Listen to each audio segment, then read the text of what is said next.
হরে কৃষ্ণ। আপনি কি জানেন স্বয়ং ভগবান শ্রীকৃষ্ণের নামে একবার চুরির অপবাদ উঠেছিল, আর সেই কলঙ্ক মোচনের জন্য তাকে লড়তে হয়েছিল এক ভয়ঙ্কর গুহায় এক অপরাজেয় বীরের সাথে। কেন শ্রীকৃষ্ণকে এই চুরির দায় নিতে হলো, আর কি ছিল সেই অভিশপ্ত শ্যামন্তক মুনির রহস্য? আজ আমরা জানব শ্যামন্তক মুনির উপাখ্যান। শ্যামন্তক মুনির রহস্য জানতে মনোযোগ সহকারে কাহিনীটি শেষ পর্যন্ত শুনুন। শ্যামন্তক মুনি উপাখ্যান। সত্রাজিৎ ভগবান সূর্যের অতি বড় ভক্ত ছিল। ভক্তিতে প্রসন্ন হয়ে ভগবান সূর্য তাকে শ্যামন্তক মণি দিয়েছিলেন। সত্রাজিৎ সেই মণি গলায় ধারণ করে বিচরণ করত। জ্যোতির্ময় শ্যামন্তক মণি ধারণ করাতে লোকে তাকে সূর্য বলেই মনে করত। সত্রাজিৎ দ্বারকায় এলে জ্যোতির্ময় শ্যামন্তক মণির আলোকে চোখ ধাঁধিয়ে যাওয়ায় লোকে তাকে চিনতে পারল না।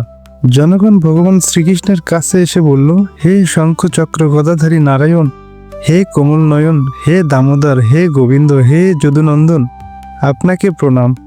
হে জগদীশ্বর, দেখুন নিজ প্রচণ্ড আলোকোজ্জ্বল তনু ভগবান সূর্য আপনাকে দর্শন করতে আসছেন।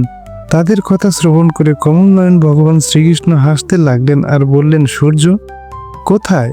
এ তো সত্রাজিৎ, ও মণি ধারণ করে আছে বলে জ্যোতির্ময় মনে হচ্ছে। সত্রাজিৎ গৃহে ফিরে এলো। সেখানে উৎসব পরিবেশ সৃষ্ট হলো। সে ব্রাহ্মণদের দ্বারা শ্যামন্তক মুনিকে দেব মন্দিরে প্রতিষ্ঠিত করল। শ্যামন্তক মুনির বিশেষত্ব ছিল যে তা পূজিত হতে থাকলে দুর্ভিক্ষ, মহামারী, গ্রহ বিপাক, সর্পভয়, মানসিক ও শারীরিক ব্যাধি, মায়াবী উপদ্রব আদি অশুভ কিছুই ঘটে না। একবার ভগবান শ্রীকৃষ্ণ সেই প্রসঙ্গে বলেছিলেন, সত্রাজিৎ, তুমি ওই শ্যামন্তক মুনি রাজা উগ্রসেনকে দিয়ে দাও, তাতে সমগ্র রাষ্ট্রের কল্যাণ হবে। লোভী সত্রাজিৎ শ্রী ভগবানের ইচ্ছাকে মর্যাদা দিল না, আর তা নিজের কাছেই রেখে দিল। একদিন সত্রাজিতের অনুজ প্রসেন সেই জ্যোতির্ময় শ্যামন্তক মুনি গলায় পরে অশ্বারোহণে অরণ্য মধ্যে মৃগয়ায় গমন করল। অরণ্যের সিংহের আক্রমণে প্রসেন প্রাণ দিল, আর সিংহ সেই শ্যামন্তক মুনি কেড়ে নিল ও সেটি নিয়ে পর্বত কন্দরে যখন প্রবেশ করল, তখনই শ্যামন্তক মুনির জন্য বৃক্ষরাজ জাম্বুবান তাকে বধ করলেন। জাম্বুবান সেই মণি নিয়ে গিয়ে তার শিশুকে খেলা করবার জন্য দিলেন। প্রসেন ফিরে না আসায় তার অগ্রজ সত্রাজিৎ শ্যামন্তক মুনির জন্য প্রসেনকে হত্যা করবার অভিযোগ ভগবান শ্রীকৃষ্ণের উপর আরোপ করল। লোকমুখে সেই কথা ভগবান শ্রীকৃষ্ণের কানে উঠল। তিনি কলঙ্ক মোচনের জন্য নগরের কিছু মান্যগণ্য ব্যক্তিদের নিয়ে প্রসেনকে খুঁজে বার করবার জন্য অরণ্যে গমন করলেন।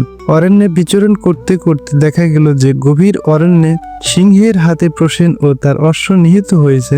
সিংহের পদচিহ্ন অনুসরণ করে যেতে জনগণ দেখল যে এক পর্বত কন্দরের সম্মুখে সিংহ এক ঋক্ষের হস্তে বধ হয়ে পড়ে আছে। ভগবান শ্রীকৃষ্ণ সঙ্গের লোকজনদের কন্দরের বাইরে অপেক্ষা করতে বলে একা সেই ঘুটঘুটে অন্ধকারে পরিপূর্ণ বৃক্ষরাজের ভয়ঙ্কর গুহায় প্রবেশ করলেন। শ্রী ভগবান দেখলেন যে সেই মহামূল্য শ্যামন্তক মণি নিয়ে একটি শিশু খেলা করছে। শ্যামন্তক মণি শিশুর কাছ থেকে নিয়ে নেওয়ার জন্য তার কাছে যেতেই অপরিচিত ব্যক্তিকে দেখে শিশুটি ভয়ে চিৎকার করে উঠল। তার চিৎকার শ্রবণ করে পরম শক্তিমান ঋক্ষরাজ জাম্বুবান সক্রোধে সেইখানে দৌড়ে এলেন। কুপিত ঋক্ষরাজ শ্রী ভগবানের মহিমা ও প্রভাব সম্বন্ধে অবহিত ছিলেন না। তিনি শ্রী ভগবানকে এক সাধারণ ব্যক্তি জ্ঞানে শত্রুভাবে দেখে তার সঙ্গে যুদ্ধে লিপ্ত হলেন। অস্ত্র শিলা উৎপাটিত বৃক্ষ দ্বারা যুদ্ধ হওয়ার পর তার সঙ্গে শ্রী ভগবানের ঘোরতর দ্বন্দ্বযুদ্ধ শুরু হলো। যুদ্ধ অষ্টবিংশ দিবসেও শেষ হলো না। ভগবান শ্রীকৃষ্ণের মুষ্টাঘাতে জাম্বুবান বিধ্বস্ত হয়ে পড়েছিলেন। অবসন্ন ঘর্মাক্ত কলেবরে তিনি অবশেষে শ্রী ভগবানকে চিনতে পেরে বললেন, জানে তম সর্বভূতানাম প্রাণ ওজসহ বলম বিষ্ণুম পুরাণ পুরুষম প্রভু বিষ্ণুম অধীশ্বরম। হে প্রভু, আপনাকে আমি চিনতে পেরেছি। আপনি সকল প্রাণীর প্রভু, রক্ষক, পুরাণ পুরুষ ভগবান বিষ্ণু স্বয়ং। আপনি সর্বভূতের প্রাণ আর ইন্দ্রিয়, বল, মনোবল ও দেহের সামর্থ্য স্বরূপ। ত্বম হি বিশ্ব সৃজাম স্রষ্টা সৃজানাম ও পিয়াচ্চ সৎ কালম কলয়তামিষ পর আত্মা তথাত্মনম। আপনি বিশ্বের নিমিত্ত কারণ, সৃষ্ট বস্তুসমূহ সত্তারূপে আপনি বিরাজমান। কালের অবয়ব সমূহে তাদের নিয়ামক পরম কাল আপনি, এবং শরীর ভেদে ভিন্ন ভিন্ন প্রতীয়মান অন্তরাত্মার পরম আত্মাও আপনি। জাম্বুবান তখন সপ্তম অবতার শ্রী রামচন্দ্রের পুনরায় ভগবান শ্রীকৃষ্ণ রূপে আগমনের কথা বুঝতে পেরে গিয়েছিলেন।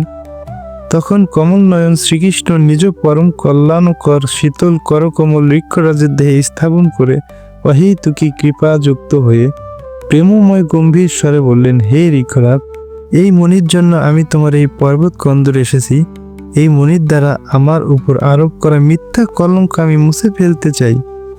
শ্রী ভগবানের কথা শ্রবণ করে ঋক্ষরাজ জাম্ববান পরম আনন্দে তার পূজা করবার জন্য নিজ কন্যা জাম্বুবতী শ্যামন্তক মণি শ্রী ভগবানের চরণে নিবেদন করে দিলেন। শ্রী ভগবানের সঙ্গে আত্মীয়তা স্থাপন করে ঋক্ষরাজ জাম্বুবান ধন্য হয়ে গেলেন। ভগবান শ্রীকৃষ্ণ যাদের গিরিকন্দরের বাইরে অপেক্ষা করতে বলেছিলেন, তারা 12 দিন পর্যন্ত তার জন্য প্রতীক্ষা করেছিল। কিন্তু যখন তারা দেখল যে তিনি গিরিকন্দর থেকে ফিরে এলেন না, তখন তারা বিমর্ষ চিত্তে দ্বারকায় ফিরে গেল। এদিকে ভগবান শ্রীকৃষ্ণের জন্য মাতা দেবকী, রুক্মিণী দেবী, শ্রী বসুদেব ও অন্যান্য আত্মীয় স্বজনগণ চিন্তিত হয়ে পড়লেন। দ্বারকায় খবরটা ছড়িয়ে পড়তে সকলে সত্যজিৎকে দোষ দিতে লাগলো। তারা শ্রীকৃষ্ণের রক্ষা নিমিত্ত মহামায়া জগৎ মাতা দুর্গা দেবীর শরণাগত হয়ে উপাসনা করতে লাগলো। তখন মহামায়া জননী দুর্গা দেবী প্রসন্ন হয়ে আশীর্বাদ দিলেন।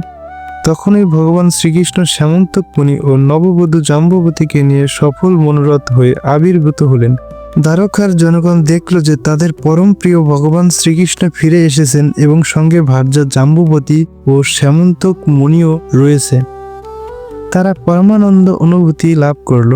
তদনন্তর ভগবান শ্রীকৃষ্ণ সত্যজিৎকে মহারাজ উগ্রসেনের রাজসভায় ডেকে পাঠালেন আর মণি প্রাপ্তির সম্পূর্ণ বর্ণনা দিয়ে শ্যামন্তক মুনি সত্যজিৎকে অর্পণ করলেন। শ্যামন্তক মুনি সত্যজিৎ ফিরে পেল, কিন্তু ভগবান শ্রীকৃষ্ণের উপর মিথ্যা কলঙ্ক লেপনের অপরাধে সে মনে মনে অতিশয় লজ্জিত হলো।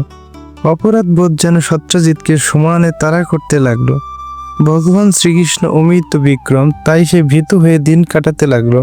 সত্যজিৎ এমন কোনো কার্য করতে চাইল যাতে ভগবান শ্রীকৃষ্ণ প্রসন্ন হন আর সে নিজের সকলের সম্মুখে মুখ তুলে তাকাতে পারে। লোভের বশীভূত হয়ে কৃত অপরাধ যে বিশাল। আমার কন্যারত্ন সত্যভামা আর শ্যামন্তক মুনি দুই একসঙ্গে ভগবান শ্রীকৃষ্ণকে অর্পণ করলে অপরাধ থেকে অব্যাহতি পায়। এইরূপ স্থির করে সত্যজিৎ তাই করল। সত্যভামা সুশীলা ও সদ্গুণ সম্পন্ন ছিলেন। তার রূপ ও উদারতা অনেকের দৃষ্টি আকর্ষণ করেছিল, কিন্তু ভগবান শ্রীকৃষ্ণ যথাবিধি তার পানি গ্রহণ করলেন আর শ্যামন্তক মুনি সত্যজিৎকে ফিরিয়ে দিয়ে বললেন, আপনি তো ভগবান সূর্যের ভক্ত, তাই এটি আপনার কাছেই থাক। আমরা তার সুফলের ভাগ পেয়ে সন্তুষ্ট থাকব। এইভাবে ভগবান শ্রীকৃষ্ণের পাটরানী রূপে জাম্বুবতী দেবী ও সত্যভামা দেবী দ্বারকার অন্তঃপুরে অধিষ্ঠিতা হলেন। জয় ভগবান শ্রীকৃষ্ণ, জয় ভগবান শ্রীকৃষ্ণ, জয় ভগবান শ্রীকৃষ্ণ।